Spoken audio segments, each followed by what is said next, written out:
So it's hard for me to not say that Zombies isn't done. That this is the first time ever since I've been playing Zombies since Black Ops 1, where it feels like Call of Duty Zombies is empty, and it's difficult to find the right word for this, because we know that it's coming back next year, and there have been periods like this where there is no Zombies content from Treyarch, in between World at War and BO1, in between BO1 and 2, in between BO2 and 3. You get the gist. The only time where we didn't have a break between Treyarch Zombies games was Black Ops Cold War and Vanguard. They came out one after another. Funnily enough, because of that, it wasn't too long ago that we were getting back-to-back Zombies games. But what's so strange about that is it feels like this mode is more empty now compared to when we had to wait 1 to 2 years to get anything new from Treyarch for Zombies.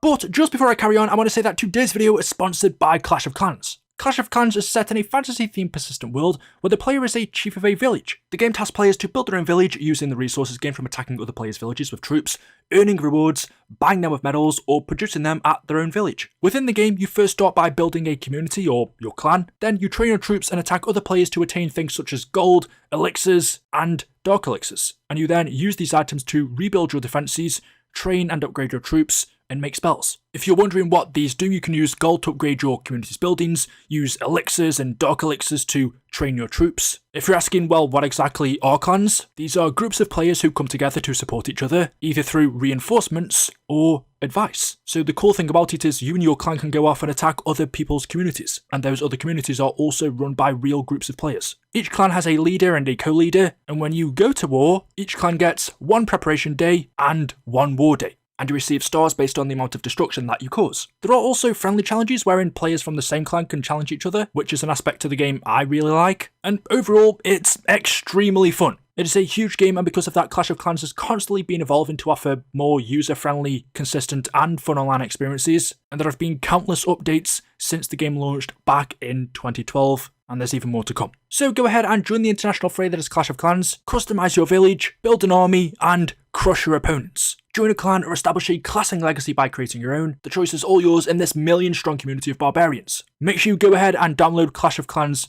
for free right now by scanning the QR code you can see up on screen or the link in the description. So there we go, and thank you to Clash of Clans for sponsoring today's video. So as I was saying, I've made plenty of videos on this by now, giving my thoughts as to why this is, why the newer iterations of Zombies feel less fulfilling. But if you think about it, it shouldn't, and that says something about the newer Zombies games. The wait in between World at War and Black Ops 1 Zombies was 1 year. World at War came out in 2008, and then Black Ops 1 came out in 2010. So between the end of World at War and the beginning of Black Ops 1 was around about 1 year in total. 1 year of no new Zombies content. As I mentioned a minute ago, I didn't play COD during that time. I didn't play World at War when it came out, and during 2009, I was playing Modern Warfare 2, so I started playing Zombies when Black Ops 1 came out, so I can't speak on that. But in between BO1 and BO2, there was once again a 1 year gap. Black Ops 1 came out in 2010, BO2 in 2012. I'm gonna be honest, it's difficult to say because it was such a long time ago whether it felt like such a drag waiting for Black Ops 2 Zombies. I'm gonna say it wasn't, and I think the reason for that is totally different to what the reason would be now. Zombies then was only just beginning. At that point, I still don't think it was a staple in Treyarch's game, so people weren't 100% expecting Zombies in Black Ops 2. It was more, yes, it's probably going to return. I was going to say, especially after the ending we saw on Moon, that could have been interpreted as the end of Zombies, us blowing up Earth, and Richtofen achieving his grand scheme, taking control of the undead. I reckon a lot of people during that time would have said, well, that must be it then. The goal is being achieved, Earth is destroyed, where else can we go from here? So because of that, and because this mode was still premature, it didn't feel like we were waiting for anything until BO2, and because of how early on this mode was, I also think people were playing it more for fun compared to now, where it's so much deeper. There's a full-fledged storyline, people love Easter egg hunting, we want to find out what's going to happen next, whereas Black Ops 1 Zombies, people played it, especially me anyway, more for the fun of it. I remember finishing school and loading up the map 5, funnily enough, not Kino der Toten, and just camping in the elevator with my friend, too scared to go down to the bottom level. Ascension was the map that I'd like to play solo because it was easy. I didn't like to touch Shangri-La or Call of the Dead, the more difficult maps. The point is, I was excited to see if or what we were going to get for Zombies in Black Ops 2, and BO1 Zombies still felt like just a fun little side mode, plus the fact that Modern Warfare 2 was a very good game, so there wasn't much to it. And then Black Ops 2 came out in 2012, and Treyarch's next game after that came out in 2015, so there was now a 2-year wait in between Treyarch Zombies games. At this time, I played Zombies for 2 different reasons, one just for the fun of it, and the other one to make YouTube content. In the 2-year wait between BO2 and 3, as far as the YouTube side goes, just for me personally, there was so many videos to make because I didn't really do much BO1 stuff, World at War stuff, plus there was a load of BO2 stuff to still do as well, so there was 3 games to make videos on. By that point, quite a bit of lore, tons of Easter eggs, tons of characters, although saying that, GTA 5 did come out the year after in 2015, and if you go back and look at my videos during that time, I actually made more GTA 5 videos than I did COD Zombies videos, and I did that for 2 years until BO3 came out. But as far as just actually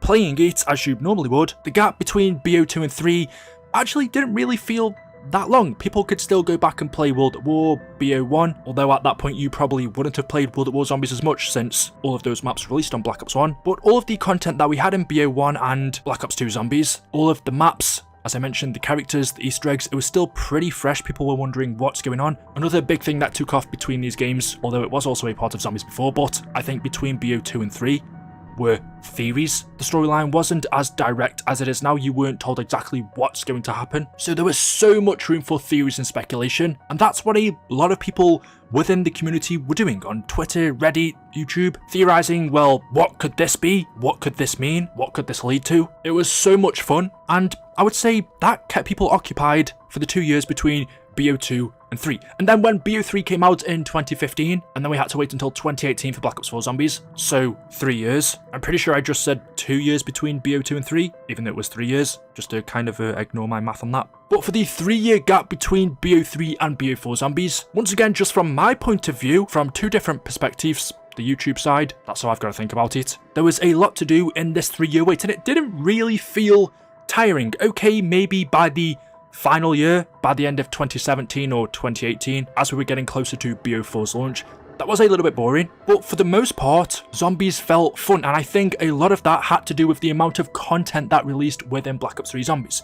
Zombies Chronicles really helped, although those maps were remasters, but the maps that BO3 had, the shift in the storyline, how complex it became, because let's be honest, Zombies before this, BO2, One World at War, was pretty simple, but Black Ops 3 really shift that, where they introduced HP Lovecraft, Keepers, the Apothicons. The story became so much more in depth. The amount of Easter eggs that every map contained, the Drazendraka, Shadows, Gorod, Revelations, Zetsubo no Shima, how in depth the character stories went. The amount of stuff to do in BO3 Zombies lasted people about 2 years, almost the 3 years that we had to wait for Black Ops 4, so people weren't bored, and you could tell that. The player base was still high, people were still theorizing because there were a ton of cliffhangers, and it didn't feel boring. That combined with all of the previous games was enough to keep people happy until Black Ops 4 released in 2018. And then when that came out, Treyarch's next Zombies iteration, which was Black Ops Cold War, released 2 years later in 2020, so we had a shorter gap to wait than we did between BO2 or BO3, and I think that was probably just right. Although Black Ops 4 had a ton of content, because of where Treyarch were taking it, ending the story, tying up loose ends, and a lot of people would admit that that game Zombies mode wasn't as good as BO3, 2, 1, etc. It was probably the weakest one up until that point, but there was enough there to last people 2 years until Black Ops Cold War. Zombies still felt like it was relevant.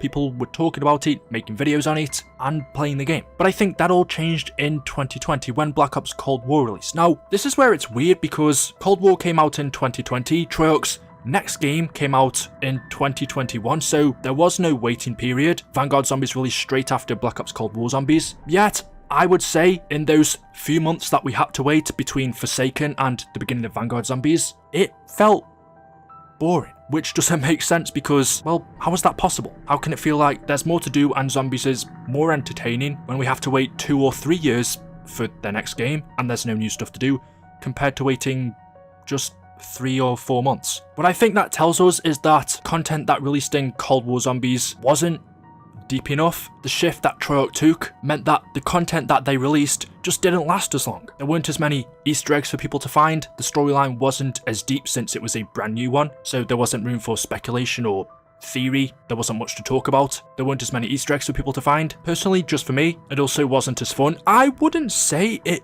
didn't have as much replayability as BO4321. I think it probably was as replayable as those games, but I didn't find it as fun. Whilst I could have replayed it over and over again, I didn't really want to. And then Vanguard Zombies came out in 2021, a few months after Cold War ended, and, well, there was nothing to do during that game's life cycle, let alone after it finished. So it's no surprise now that the community has to wait 3 years until Treyarch's next Zombies game, that Zombies is, at this point, done. For now at least. We've waited 3 years in between games before, and Zombies has stayed relevant. It still felt like it was a mode that you could go back to play, and of course you can go back to those older games, but because of how long it's been out now, I think people have kind of done that just a little bit too much, and it's the job of newer games to keep people entertained, but the past couple that we've had from Treyarch, Cold War and Vanguard, just weren't able to do that. These two games releasing one after another especially should have been enough to keep people entertained and wanting to play Zombies and keep people, wanting to talk about the story, make videos on it. You don't see any Cold War or Vanguard videos now, unless it's some sort of challenge video, which of course is easy, you can do endlessly with any game. But when it comes to the other core elements, they just weren't strong enough in Cold War and Vanguard. So right now, waiting 3 years or another year and a half right now since we've done a year already, waiting for Treyarch's next game, Zombies for the first time ever feels empty, and that says a lot about their previous 2 games. Whether you like these games or not, it's clear that somewhere something in them just wasn't good enough to last, like the older ones did. And I've gone over those points many times as to why I don't think Black Ops Cold War or Vanguard were really as good as their previous games, and there are many reasons as to why that could be, time restraints being one of them, budget, and it is disappointing, because right now we could still have a community that was, well, thriving, like it did between BO1 and 2, between BO2 and 3, between BO3 and 4, even between Black Ops 4 and Cold War. The community was still thriving, but it isn't, and that does have something to do with their last 2 games, unfortunately. So Zombies right now is done, but that doesn't mean it's done forever. So there we go. Let me know your thoughts in the comment section below. As always, hopefully you've enjoyed the video today. If you have, drop a like rating. Make sure you are subscribed to stay up to date with the latest videos on the channel. Thank you all for watching, and I will see you in the next one. Until then, goodbye.